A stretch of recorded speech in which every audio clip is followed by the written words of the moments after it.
वार्ता से मेरे बारे में परिचय किशोर जी ने दिया। और मैं एक बात आपको पहले ही बता दूं कि किशोर धमाले जी ने जो आपको अभी प्रस्तावना दी है, उसमें आज के आदिवासी समाज का पूरा एक संक्षिप्त वर्णन आपके सामने रखा है। इसको जरा ख्याल कीजिए। मेरा काम केवल यही है कि उन्होंने एक एक मुद्दा जो उठाया है उसको थोड़ा विस्तार में करके अपनी समझ के साथ आपके सामने रखूंगा। तो अभी ये तो मुझे बताने की ज़रूरत नहीं है कि देश में आज इतने हम शर्मसार हो गए हैं इस कारण से। एक तरफ तो आदिवासी कुकी समाज पर बहुत बड़े हमले हो रहे हैं, उसमें तो कोई बताने की ज़रूरत नहीं है। ये बात क्लियर है कि मणिपुर की हिंसा ये अपने आप नहीं हुई है, याद रखिएगा। और ये आप मेरे साथ जवाब दीजिए, ये बिल्कुल सभी अध्ययन का स्टडी है कि हिंसा कभी भी होती नहीं है, हिंसा करवाई जाती है। तो क्यों करवाई गई हिंसा मणिपुर में? मणिपुर एक 40 लाख लोगों का प्रदेश है, छोटा सा प्रदेश है। उसमें मैतेई हैं, कुकी हैं। मैतेई वहाँ 53% है, जो ज़मीन के एरिया में, जिसको कहते हैं घाटी प्लेन एरिया में रहते हैं। और जो पहाड़ है, जंगल है, उसमें कुकी, जो और नागा ये आदिवासी रहते हैं। अब वहाँ आपको पता होगा कि मैती समाज ने बोला, और सरकार जो है, मुख्यमंत्री वो मैती समाज से है, उन्होंने प्रमोट किया, जजमेंट लाया कि मैती समाज को भी एसटी का दर्जा मिलना चाहिए। ख्याल कीजिएगा, ऑलरेडी वहाँ के प्रशासन में मैती समाज बहुत बड़ी संख्या में है, तो उनको आरक्षण काहे के लिए चाहिए? आरक्षण नौकरी के लिए नहीं चाहिए, आरक्षण चाहिए कि जो जमीन कुकी के पास है, नागा के पास है, जो के पास है, वो जमीन को हम कब्जा करें, मैती कब्जा करें। और फिर मल्टीनेशनल कंपनी और ये इनके जो अपने प्रधानमंत्री के सबसे बड़े दोस्त कौन है, जो हवाई जहाज देते रहते हैं उनको, अडानी, बस उनको हम ये उनकी जमीन देते रहें, ये उनका उसके पीछे मुख्य उद्देश्य था। अब इनकी राजनीति में आप, मुझे बहुत अच्छा लगा आपने एक शब्द इस्तेमाल किया, पितृसत्तात्मक पैट्रियार्कल। पैट्रियार्की अपने आप में कितनी खतरनाक होती है, देश के 70 साल का मैंने स्टडी किया है, थोड़ा बहुत, ज़्यादा तो नहीं, थोड़ा बहुत स्टडी किया है। पर जितना पैट्रियार्की हिंसा का नंगा खतरनाक विभत्स रूप मणिपुर में दिखा, इतना कहीं भी नहीं दिखा। इसके लिए हमको शेम कहना चाहिए कि क्या एक सभ्य समाज में इस प्रकार से औरतों का अपमान हो सकता है? और वो भी दूसरा देखिए, पुलिस वहां खड़ी थी, पुलिस के पास हथियार थे, पुलिस ने वो औरतों को भीड़ के हवाले कर दिया। राज्य सत्ता का रोल देखिए, राज्य सत्ता में एक मुख्यमंत्री है, और आपने तो सुना होगा ना, कौन सी सरकार होती है? सिंगल इंजन डबल इंजन बोलती, डबल इंजन सरकार बड़ी तेजी से चलती है। और वो डबल इंजन सरकार के मुख्यमंत्री क्या नाटक करते हैं, नाटक तो ऊपर से नीचे तक चलता है।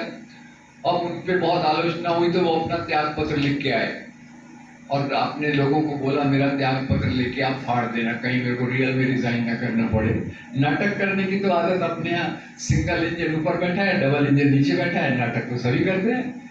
कितनी शर्म की बात है कि ऐसी हिंसा, जिसका आज आप देखिए, ये हमारे फैमिली ग्रुप का व्हाट्सएप आप पे भी आता होगा, मेरे पास आता रहता है, बोलते ये जब से प्रधानमंत्री बना है, वो समझ गए ना आप किसका मैं बोल रहा हूँ, वो छाती कितनी है उसकी, हाँ वही ठीक है, बोले जब से ये प्रधानमंत्री बना है, हमारे देश की इज्जत पूरी दुनिया में ऊपर चली गई है। मणिपुर के बाद बड़े बड़े अखबारों में इतने आर्टिकल आए हैं, जिसने प्रधानमंत्री से लेके तो मुख्यमंत्री से लेके तो वो राजनीतिक ताकत जो इनके खिलाफ है, जिसके बारे में हम विस्तार से बातें करेंगे, उसकी पूरी आलोचना की गई है। और किशोर जी ने बोला प्रधानमंत्री 3 महीने के बाद बोले, और वैसे तो वो रोज दिन में 3 बार बोलते रहते हैं, मन की बात तो बोलते रहते हैं हमेशा, जन की बात बोलते नहीं है। 3 महीने के बाद बोले भी तो क्या बोले, बस मणिपुर में हिंसा हुई है, छत्तीसगढ़ में भी हुई है, राजस्थान में भी हुई है, हो सकता है वो बोल सकते हैं नंदुरबार में भी हुई है। क्यों ऐसा उन्होंने बोला? उनको मणिपुर की बात को डाइल्यूट करना था, मणिपुर की बात का दुख उनको नहीं बताना था। याद रखिए, मणिपुर की बात का दुख होता तो दूसरे दिन ही उनकी आंख से आंसू निकलना चाहिए। तो एक अखबार ने, कलकत्ता के एक अखबार ने बहुत अच्छा एक कार्टून बनाया, मैं आपको बताना चाहता हूँ। कार्टून नहीं, पिक्चर था। क्या था? मगरमच्छ। सुना होगा आपने कहावत थोड़ी सी, मगरमच्छ के आंसू।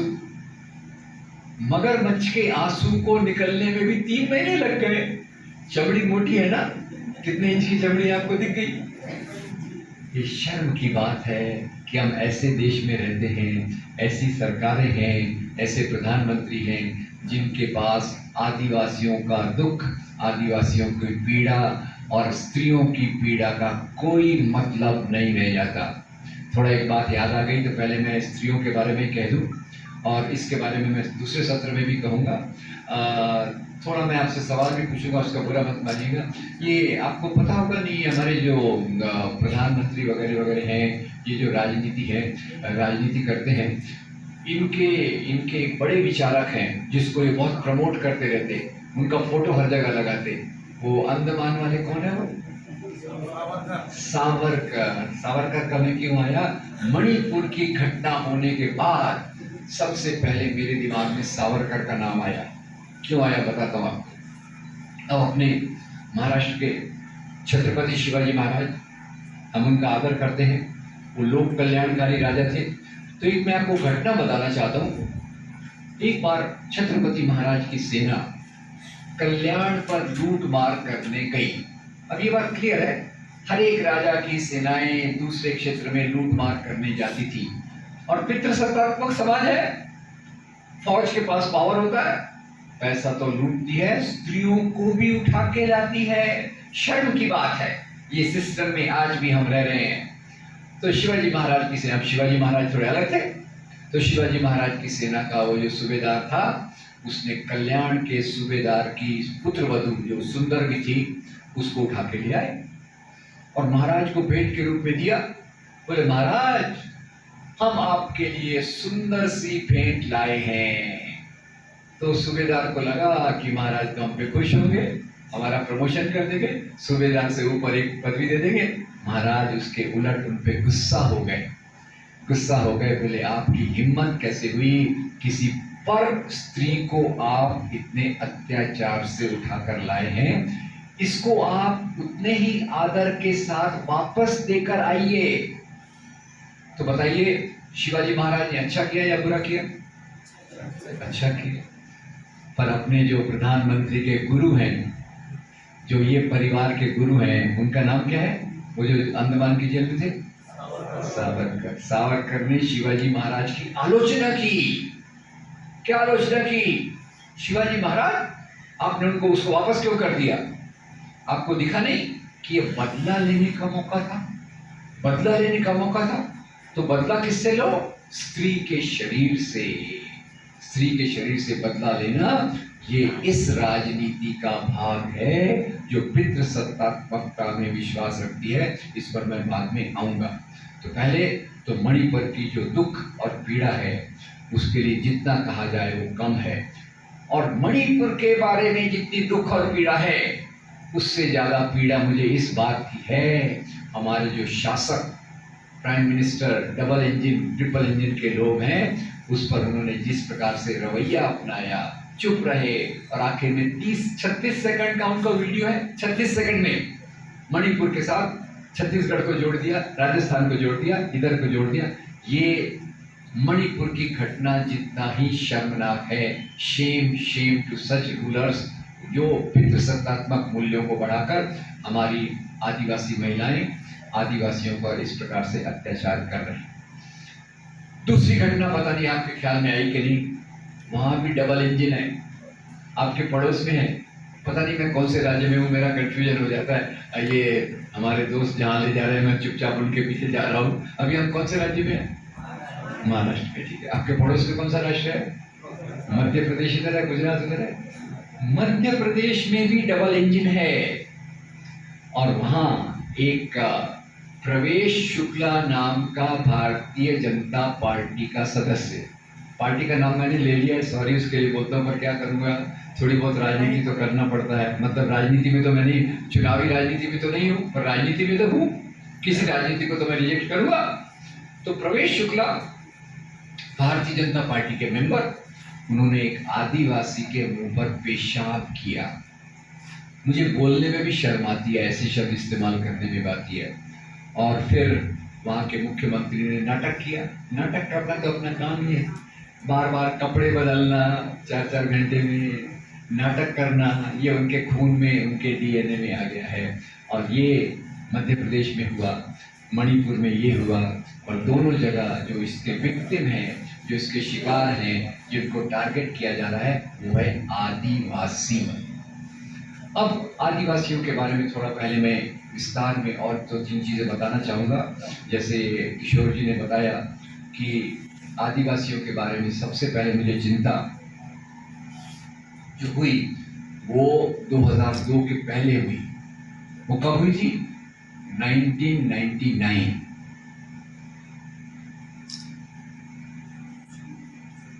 1999 में पैस्टर ग्राहम स्टेवर्ट स्टेन्स नाम के एक मिशनरी थे, जो उड़ीसा केओंझर मनोहरपुर में काम करते थे।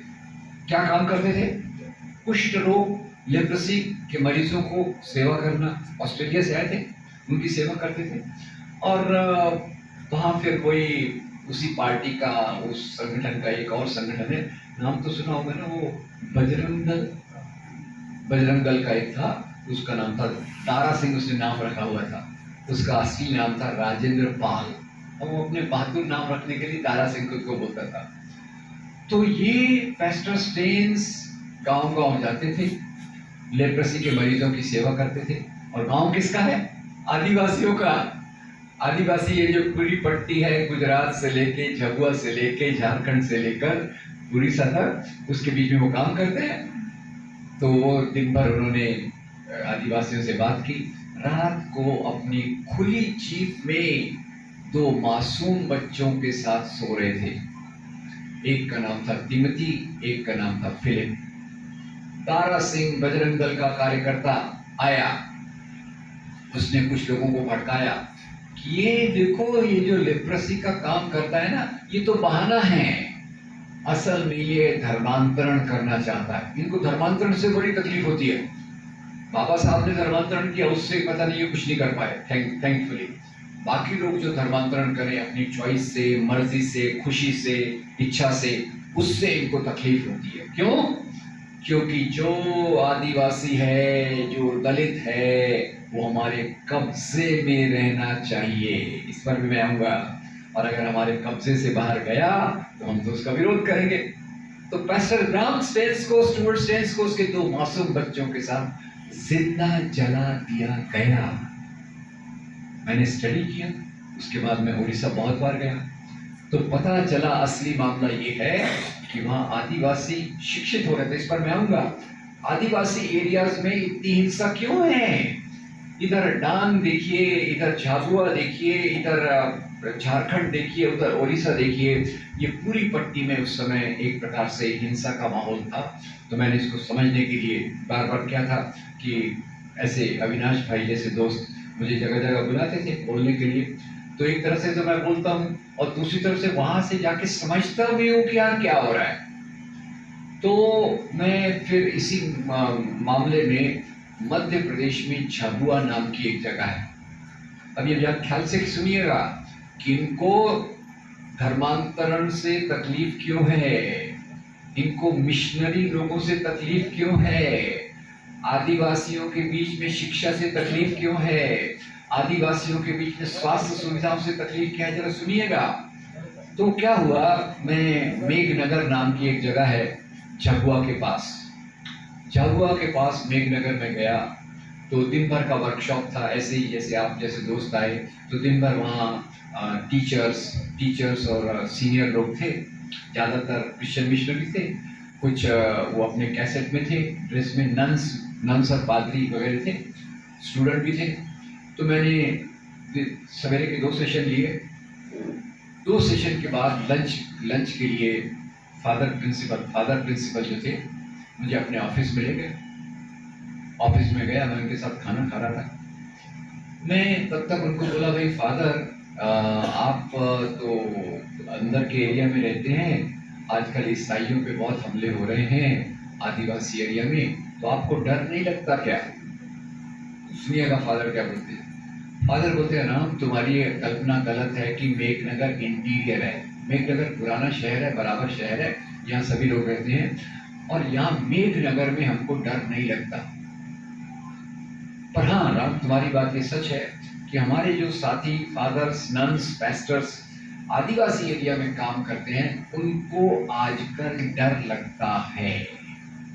मैंने कहा क्या फर्क, आप भी स्कूल चलाते हो, सेल्स सेंटर चलाते हो, आपके साथी लोग भी वही काम करते हैं, आपको डर नहीं लगता, उनको डर क्यों लगता है? तो फादर ने एक बात कही जो मेरे यहाँ चिपक गई। फादर ने बोले मैं कुछ इसका जवाब नहीं देता, मैं आपको एक घटना बताता हूँ और उस संगठन का नाम अभी आने वाला है। बोले हमारे स्कूल में एक बार आरएसएस के कार्यकर्ता, नाम आ गया, इस नाम को मैं बाद में डिटेल में लूंगा, भी डिटेल अभी इसका नहीं लेता। आरएसएस के कार्यकर्ता का लड़का हमारे स्कूल में पढ़ता था। लड़का होशियार था, हमने उसको एक्स्ट्रा कोचिंग दिया, तो लड़का स्कूल राज्य की, स्टेट की, मध्य प्रदेश की मेरिट लिस्ट पे आया। मेरिट लिस्ट पे आया तो उसका फादर ने पिता, अब मैं पिता और फादर थोड़ा अलग कर दूंगा, तो कंफ्यूजन हो जाएगा। बायोलॉजिकल फादर और रियल ये धार्मिक फादर थोड़ा फर्क कर देता। तो उसके पिता बोके लेकर फादर प्रिंसिपल को देने आए। बोके तो दिया, फादर प्रिंसिपल ने बोला थैंक यू। बोके देते समय भी वो अपनी राजनीति नहीं छोड़े। बोले फादर आप जो शहरों में हमारे बच्चों को पढ़ाते हो, वेरी गुड, इससे हमारे बच्चों का बहुत फायदा होता है, पर फादर आपको वो आदिवासी एरिया में जाकर वो जानवरों को पढ़ाने की क्या जरूरत है? सॉरी, कौन कह रहा है? आदिवासियों को क्या शब्द इस्तेमाल किया जा रहा है? जानवर। कौन कह रहा है? शिक्षा किसके लिए? सवर्ण संभ्रांत शहरी लोगों के लिए, और आदिवासी उसी प्रकार से बने रहें अशिक्षित और बाकी सुविधाओं से वंचित। वहाँ ये मेरे दिमाग में बैठ गया। तो एक बात ये हुई। अब दूसरा एक और बताता हूँ घटना। पहले मैं यहाँ गुजरात में राजपीपला है, राजपीपला में एक फादर से मेरी बहुत अच्छी दोस्ती हो गई थी, तो वो ऐसे कार्यक्रम बहुत करते थे। तो ऐसे कार्यक्रम, एक संडे को कार्यक्रम रखा, उसमें करीब 300 के करीब लोग आए थे। जैसे आज हॉल फुल है, हॉल फुल रहा तो मुझे भी लगता है चलो भाई देखो अपने को सुनने इतने लोग आए। तो उस दिन भी मैं थोड़ा सा यूफोरिया में था, भाई अपने जैसे मामूली इंसान को सुनने इतने लोग आए। तो मैंने अपने वो जो फादर थे मेरे दोस्त, उनको मैंने बोला फादर अरे आपने तो इतना अच्छा काम किया, इतने लोग मुझे सुनने आए। मैं खुश था, फादर दुखी थे। फादर दुखी क्यों थे?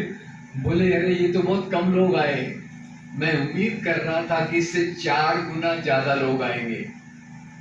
मैंने कहा फिर 4 गुना ज्यादा लोग क्यों नहीं आए? बोले यहाँ से 5 किलोमीटर दूर एक शबरी का मेला लगा हुआ है। पहली बार मेरा शबरी से परिचय यहाँ हुआ। किशोर जी, शबरी का मेला लगा हुआ है और उन्होंने सांस्कृतिक रूप से शबरी को यहाँ की देवी स्थापित करने का काम शुरू किया। अब मैंने कहा बाबा गांव में शबरी माता बनाई जा रही है, हमारे शहरों में तो 3 देवियां होती है ना, इसका नाम आपको पता होगा। वो 3 देवियां हमारे शहरों में किसको पूजा जाता है? एक देवी जो धन देती है, पैसा देती है, कौन सी है? लक्ष्मी। एक देवी जो ज्ञान देती है, सरस्वती। एक देवी जो शक्ति देती है, दुर्गा। तो शहर वालों के लिए, सवर्णों के लिए, संभ्रांत के लिए लक्ष्मी, दुर्गा, सरस्वती, और आदिवासी के लिए शबरी। किशोर जी ने बताया कि वो भगवान राम बैठे हैं, शबरी उनके पैर पे। उस मंदिर में मैं भी गया था किशोर जी, और वहां मैंने एक और मजेदार चीज देखी कि इतिहास को कैसे बनाया जाता है।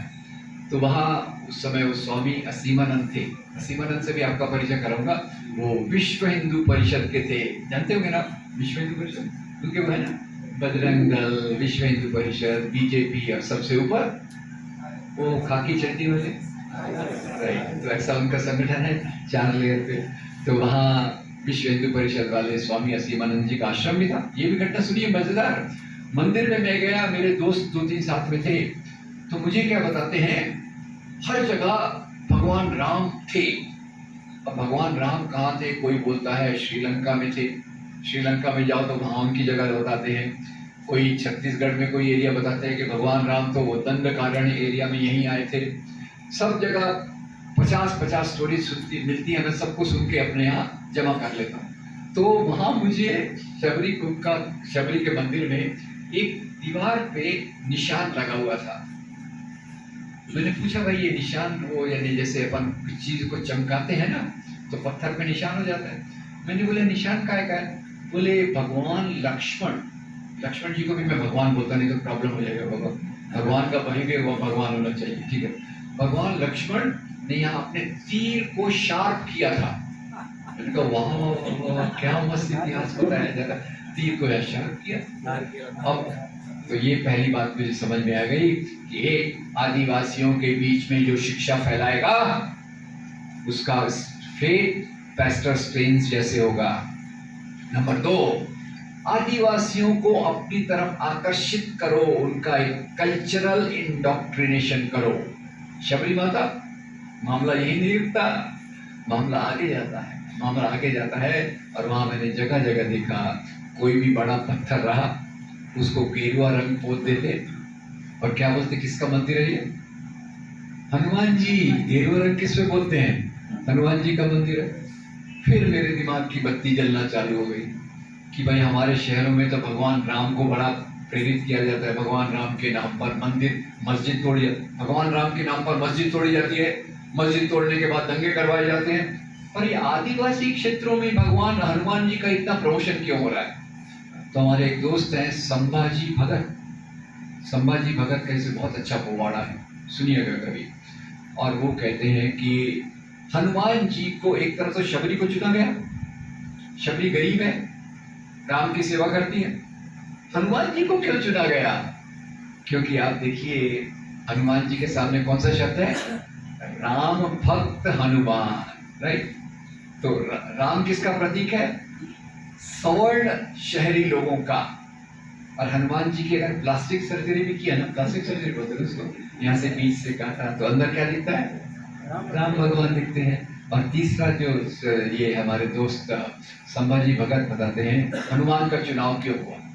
तो आपको याद है कि भगवान लक्ष्मण एक बार बेहोश हो गए थे, मूर्छित हो गए थे। तो बोले भाई ये जड़ी बूटी लाओ। अब आदिवासियों में तो जड़ी बूटी आप सबसे ज्यादा जानते हैं, आपसे ज्यादा तो कोई जानता नहीं है। ये जड़ी बूटी लाओ तो लक्ष्मण जी ठीक हो सकते हैं। अब हनुमान जी गए, वो तो उड़ भी सकते थे ना, सुपरमैन वगैरह तो बाद में आए, उसके पहले तो अपने हनुमान, सुपरमैन की क्या बात करते हैं, हनुमान सबसे पहले उड़ने वाले। उड़कर गए, आकाश मार्ग से उड़कर ला रहे और वो पहाड़ को उठा के ला रहे हैं। हेलो, बूटी क्यों नहीं उठा रहे? तो संभाजी भगत बोलते उनमें इतना पावर है कि वो पहाड़ को उठा सकते, पर ये समझ नहीं है कि बूटी कौन सी है। तो आदिवासी ने किस प्रकार से होना चाहिए? एक आदर्श सेवक ने किस प्रकार से होना चाहिए?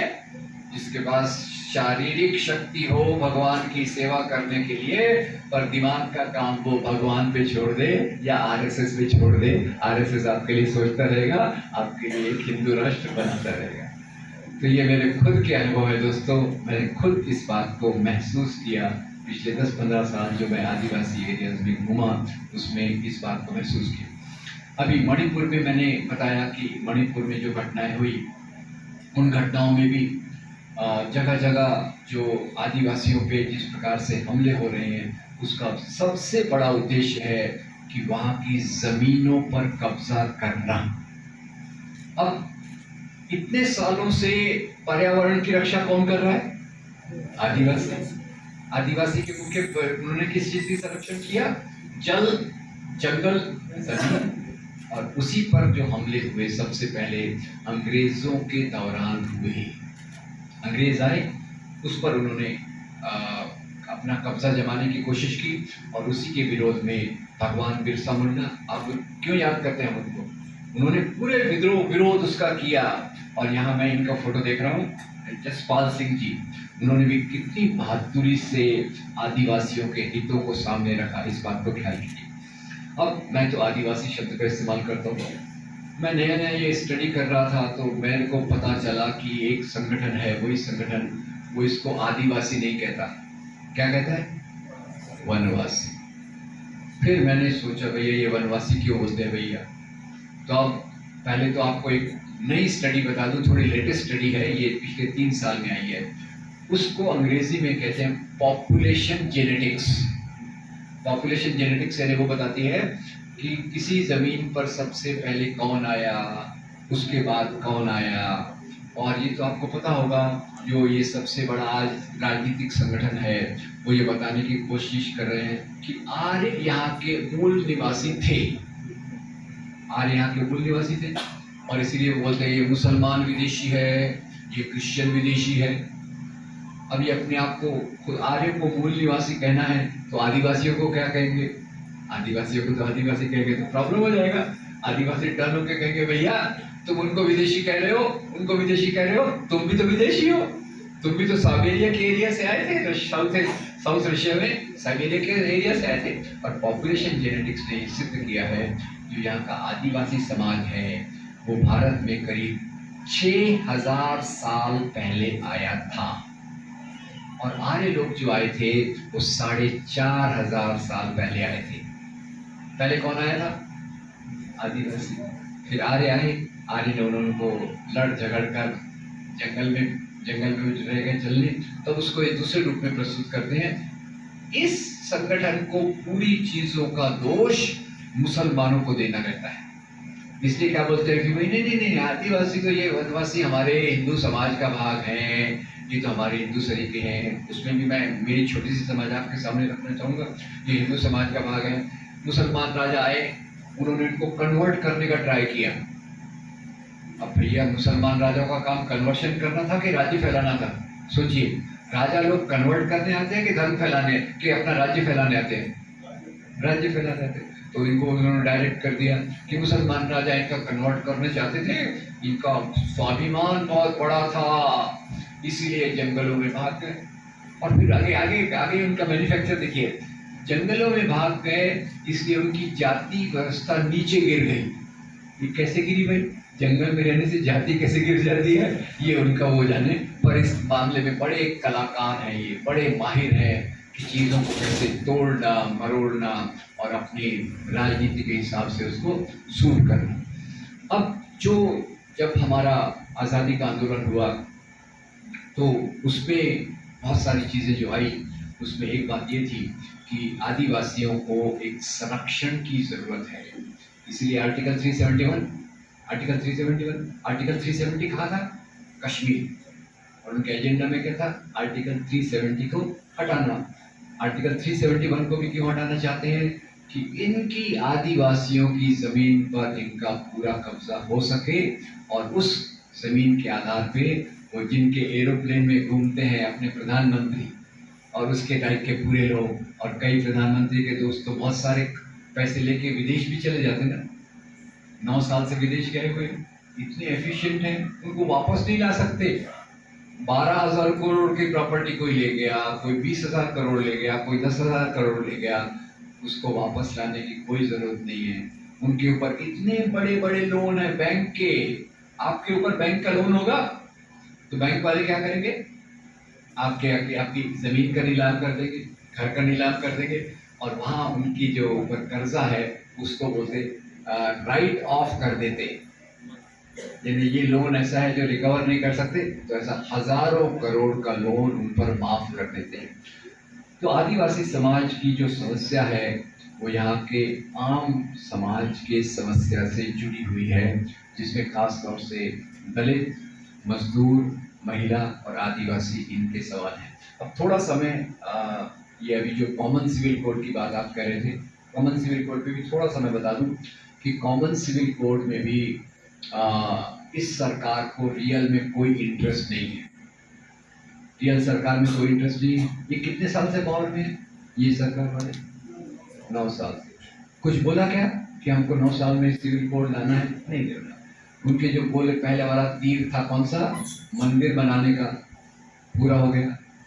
आर्टिकल 370 निकालने का, पूरा हो गया। अब क्या करें, चुनाव आने वाले हैं। अब पुलवामा बाला कोट वगैरह हुआ तो वो एक अलग बात है, वो मैं कुछ बोलता नहीं हूँ किसने करवाया क्या नहीं किया। सतपाल मलिक जी कुछ और बोलते हैं, सतपाल मलिक का नाम आपने सुना नहीं होगा तो एक दूसरे को बता देना। सतपाल मलिक जी का जो वीडियो है वो भी जरा देख लेना।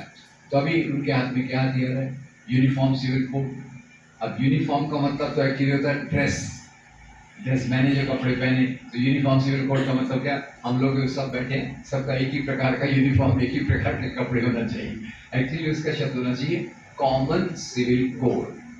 कॉमन सिविल कोड में क्या आता है, कॉमन सिविल कोड में आता है शादी, तलाक और उत्तराधिकार, और तलाक के बाद स्त्री का मेंटेनेंस, पुरुष का मेंटेनेंस जो भी हो वो सब चीज़ें आती हैं। और ये सबसे पहली बात तो ये है कि जो भी सिविल कोड है उसके बारे में जरा देखिए। बाबा साहब ने जब पंडित नेहरू के कहने पर, वो दोनों एक्चुअली साथ साथ चलते थे ऐसे मामलों में, समाज के सुधार के मामले में, तो बाबा साहब ने हिंदू कोड बिल बनाया। हिंदू कोड बिल ही क्यों बनाया, Muslim code bill, Christian code bill क्यों नहीं बनाया? बात सरल थी, हिंदू यहाँ की मेजॉरिटी है, हिंदुओं में भी ऊंच नीच है, और अगर हिंदुओं में अगर ये हम सामाजिक सुधार ले आए तो ये सामाजिक सुधार समाज के बाकी तबकों तक भी ले जा सकते हैं। सिंपल था, उसका कोई पार्शलिटी का सवाल नहीं था कि हमको हिंदुओं पे अत्याचार करना है। Actually civil code, common code लाने का मुख्य मतलब बाबा साहब जो बताते हैं उसको जरा याद रखिएगा। कॉमन कोड लाने के, हिंदू कोड बिल लाने के पीछे बाबा साहब ने समझ रखी थी कि ये कोड में स्त्रियों को दुय्यम दर्जा दिया जाता है। शादी का मामला, हिंदू स्त्रियों को तो तलाक का अधिकार भी नहीं था, हिंदू स्त्रियों को उत्तराधिकार का अधिकार भी नहीं था, हिंदू स्त्रियों को बच्चों की कस्टडी का अधिकार भी नहीं था, विधवा विवाह भी बहुत लेट वो एक आंदोलन के रूप में आया। तो बाबा साहब ने कहा कि हिंदू समाज में रिफॉर्म होना चाहिए, और वो रिफॉर्म के तहत मुख्य बात जो होना चाहिए वह स्त्रियों की बराबरी का अधिकार लाने की कोशिश। कॉमन सिविल कोड का यही मतलब होता है कि आप स्त्रियों को बराबरी का अधिकार दो। तो उसके आधार पे बाबा साहब ने जब लाया तो पता है आपको उसकी सबसे बड़ी आलोचना किसने की? सबसे बड़ी आलोचना जो दकियानुसी पिछड़े विचारों वाले हिंदुत्व की राजनीति को मानने वाले लोग थे, उन्होंने की। बाबा साहब की इतनी आलोचना की, और पता नहीं आप में से कुछ को याद होगा, अभी अभी ये अपनी सरकार ने गीता प्रेस को गांधी प्राइज दिया है, नहीं पता होगा ना? एक गीता प्रेस नाम का प्रेस है, आपको नहीं पता, बहुत अच्छी बात है। गीता प्रेस रेगुलरली पत्रिकाएं निकालता है, किताबें निकालता है। उसमें गीता प्रेस यानी क्या, मनुस्मृति का आधुनिक रूप, मनुस्मृति का आधुनिक रूप। उसमें 3-3 रुपए की किताबें आती हैं, 5-5 रुपए की किताबें आती है। क्या किताबें आती है? हिंदू स्त्रियों के कर्तव्य, यहाँ के दलितों के कर्तव्य, ऐसी किताबें वो छापते रहते हैं। तो जब बाबा साहब ने हिंदू कोड बिल बनाना चालू किया तो उसका सबसे बड़ा विरोध गीता प्रेस और ऐसी चीज़ें जो थी उन्होंने अपनी तरफ से करने की शुरुआत की। और ये मुख्य रूप से यही है कि जैसे आदिवासियों के बीच में जो ट्रेडिशन है, अभी मुझे याद होगा किशोर जी, तो आपको पता होगा झारखंड के 2 बड़े संगठनों ने कहा कि हम इस प्रकार से कॉमन सिविल कोड के साथ नहीं है, हमारा अपना एक अधिकार है, हम अपने ट्रेडिशन के अनुसार से, लैंगिक बराबरी के अधिकार से, स्त्रियों को बराबरी के अधिकार से हम अपने कोड के बारे में सोचेंगे, आप हमको सबके साथ मत मिलाइए। तो ये उधर से बात आई, और उधर से बात आई, उधर से सिख लोगों ने भी कहा, सिख लोगों ने भी कहा कि भाई देखो आप हमारे मामले में इंटरफेयर मत करो, हाँ समाज का सुधार होना है, हम अपने समाज के अंदर बात करेंगे और उस प्रकार से आगे चलने की कोशिश करेंगे। तो आज तीसरी बात जो मैं बताना चाहता हूँ कि पिछले 8-9 साल से जो नीतियाँ चल रही हैं उसमें सबसे बड़ा जो आर्थिक नुकसान हुआ है वो आदिवासी समाज को हुआ है। पहले तो आप देखिए कि जो औद्योगिक प्रगति जिसको बोलते हैं उसमें सबसे ज़्यादा ज़मीनें किसकी गई? आदिवासियों की।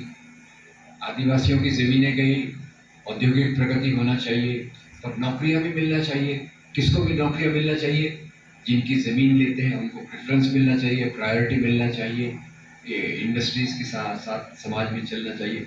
ये सब चीज़ों में जो अभी आर्थिक इंडाइसिस हैं, तो मैंने एक स्टडी किया था पिछले 9 साल में आदिवासियों पर, दलितों पर, अल्पसंख्यकों पर होने वाली हिंसा, वायलेंस। तो एक उदाहरण मैंने बताया ये मध्य प्रदेश में प्रवेश शुक्ला का। ऐसी जो आदिवासियों के विरोध में हिंसा हुई है उसके प्रमाण में लगातार बढ़ोतरी होती जा रही है और ये हमारे समाज का एक सबसे बड़ा दयनीय भाग है। दूसरी बात यह है कि इन क्षेत्रों में जो वनवासी कल्याण आश्रम बहुत तेजी से बढ़ा है, क्योंकि जैसे मैंने आपको बताया वो स्वामी असीमानंद, आपको याद है स्वामी असीमानंद जेल में भी थे, काय में इन्वॉल्व थे। 2006 से लेकर 2001 तक 8 तक 4 जगह बड़े ब्लास्ट हुए, मालेगांव, हैदराबाद, अजमेर और समझौता एक्सप्रेस। तो एक बार स्वामी जी ने खुद, जब वो थोड़े ठीक ठाक मूड में थे, उसकी स्वामी जी की भी थोड़ी कहानी बता दूं। विश्व हिंदू परिषद के थे, वनवासी कल्याण आश्रम के करीब में थे। तो स्वामी जी को जब पकड़ा गया तो जेल में थे, ये कहानी मैंने इंडियन एक्सप्रेस में पढ़ी थी। तो जेल में थे तो एक मुस्लिम लड़का था वहाँ, कलीम। कलीम ने बोला भाई स्वामी जी तो बड़े पवित्र दिखते हैं पवित्र, ठीक है, भगवे कपड़े वगैरह पहने तो पवित्र तो लगता ही है। तो उनकी वो सेवा करने लग गया। उसने बोला मैं वैसे तो अपराधी हूँ, स्वामी जी की सेवा किया तो मेरे को पुण्य मिलेगा। यानी हिंदुओं में पुण्य बोलते, मुसलमानों में सवाब बोलते, सब में थोड़ा अलग अलग है, सिस्टम सेम है, ठीक है, सवाब मिलेगा। तो स्वामी जी की सेवा करने लग गया, सवेरे चाय ला के देना, उनके सिर को साफ रखना, कपड़े उनके धो देना वगैरह वगैरह। स्वामी जी बहुत खुश हो गए। एक दिन स्वामी जी ने उसको बोला, बेटा कलीम तू जेल में कैसे? तो कलीम ने बोला, स्वामी जी मैं तो छोटा मोटा चोर हूँ, कभी घड़ी चुराता हूँ, कभी ये चुराता हूँ, इसलिए जेल में आना जाना चलता रहता है। पर स्वामी जी आप कैसे जेल में? तो स्वामी जी ने बोला, ये जो मक्का मस्जिद, मालेगांव और अजमेर और समझौता एक्सप्रेस ब्लास्ट, इसके पीछे हम लोग थे। कबूली दिया। अब आदमी कभी कभी सच भी बोल देता है, बाद में रियलाइज हुआ अरे मैंने तो सच बोल दिया। बोला नहीं नहीं नहीं नहीं, नहीं मैंने ये स्टेटमेंट दिया, ये तो थोड़ा गलत था, इसको मैं वापस लेता हूँ। खैर जज साहब भी किधर जजमेंट देंगे, वो उनके ऊपर है, उन्होंने उनको छोड़ दिया। और वही ये यहाँ शबरी मंदिर के जो थे वही वहाँ इंचार्ज थे और इस प्रकार की चीज़ें करते रहते थे। तो मुख्य खतरा जो है निश्चित रूप से आज आदिवासी समाज की सबसे बड़ी ज़रूरत है कि हम शिक्षा, स्वास्थ्य ज़्यादा प्राप्त करें और इसके आधार पे नौकरियां अपने समाज में विकसित करें और अपने जल, जंगल, जमीन के अधिकारों के आधार पे समाज की बेहतरी की कोशिश करें।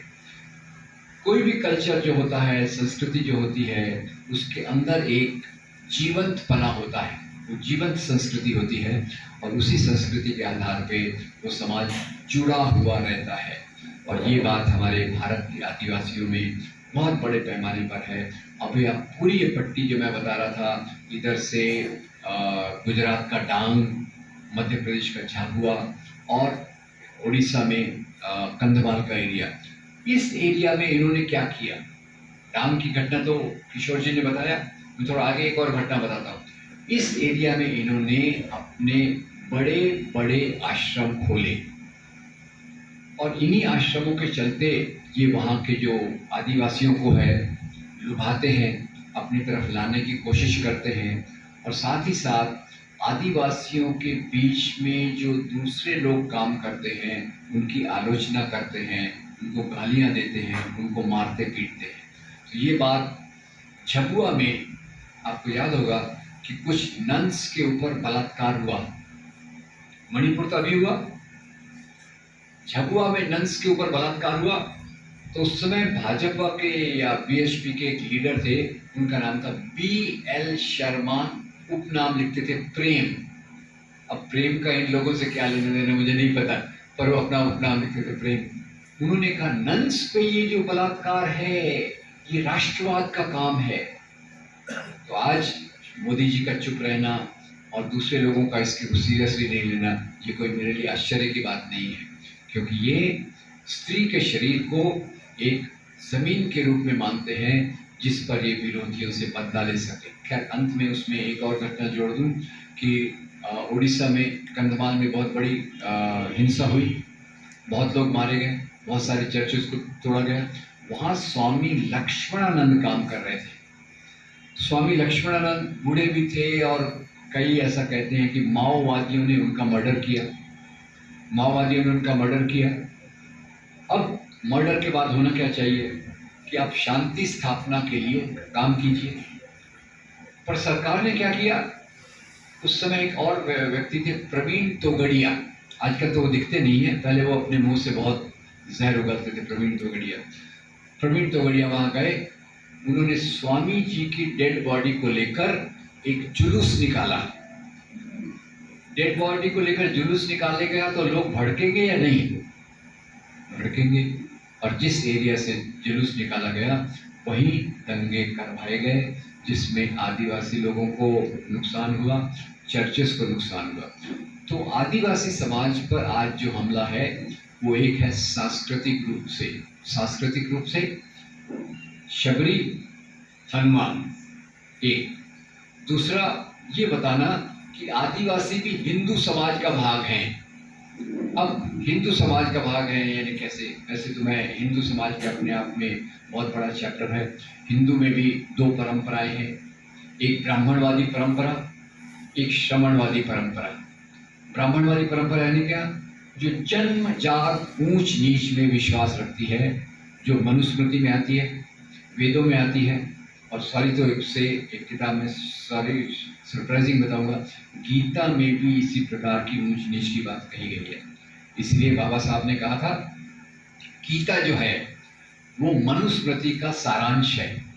अविनाश जी, आपको आश्चर्य होगा ये सुनकर, ये मैं नहीं कह रहा, बाबा साहब आम्बेडकर ने कहा कि ये उस प्रकार के ऊंच नीच के मूल्य एक तरफ ब्राह्मणवाद से आते हैं और दूसरी तरफ श्रमणवादी परंपराएं हैं।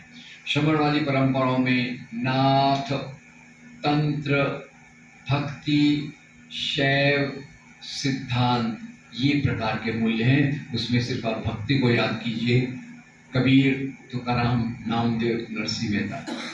और उसी परंपरा में मैं एक आधुनिक अपने संत को भी जोड़ लूँगा जिनका नाम है साने गुरुजी।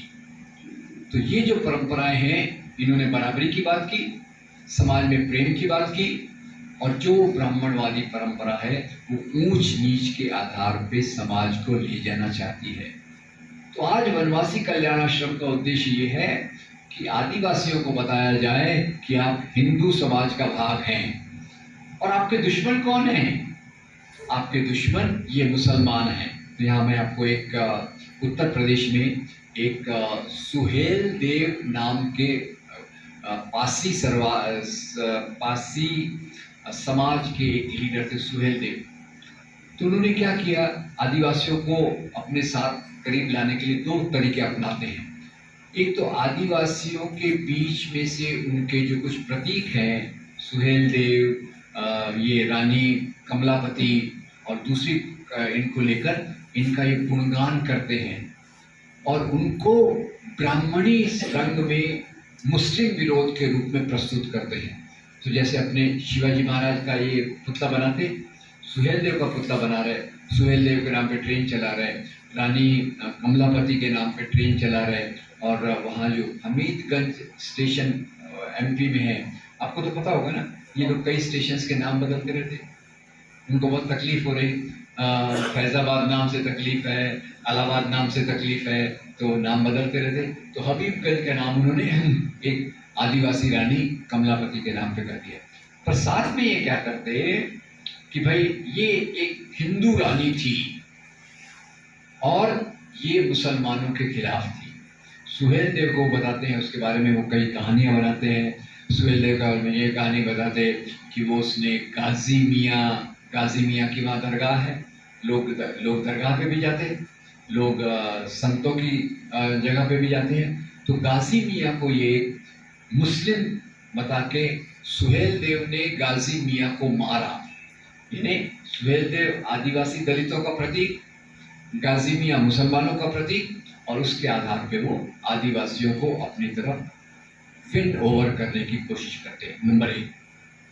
नंबर दो, एक प्रोसेस बोलते हैं जिसको सोशल इंजीनियरिंग। सोशल इंजीनियरिंग अंग्रेजी का शब्द है, हिंदी में उसका अनुवाद करना मुश्किल है, कि भाई वो अपने अलग अलग तरीके अपना के आदिवासियों को और दलितों को अपने तरफ आकर्षित करने की कोशिश करते हैं। एक तो जैसे मैंने कहा वनवासी कल्याण आश्रम, फिर आदिवासियों में से कुछ लोगों को अपनी तरफ प्रमोट कर लेते हैं। ये दो तरीकों से आदिवासियों के बीच में वो पैठ बनाते हैं। और तीसरा उनका प्रोपेगेंडा होता है कि आदिवासी हिंदू समाज का भाग हैं। कभी आप गहराई में जाइए तो आपको पता चलेगा कि आदिवासी एक अलग संस्कृति है। राइट? आदिवासी प्रकृति की पूजा करते हैं, प्रकृति की पूजा करते हैं, अपने पूर्वजों की पूजा करते हैं। और ये सब इनके देव हैं जिसके बारे में बाबा साहब ने अपनी 22 प्रतिज्ञाओं में लिखा, उससे आदिवासियों का कोई लेना देना नहीं है। तो आज दूसरे सत्र में मैं बताऊंगा कि आज जमातवादी राजकारण किस प्रकार से आदिवासियों के खिलाफ खड़ी है। पहले सत्र में मैं केवल इतना बताना चाहता हूं कि आज आदिवासी समाज पर अलग अलग तरीके से हमला हो रहा है। एक, उनके जल, जंगल, जमीन के अधिकार को लेने के लिए। दूसरा, उनकी महिलाओं पर जिस प्रकार से अत्याचार होता है वो मैंने अभी पढ़ा।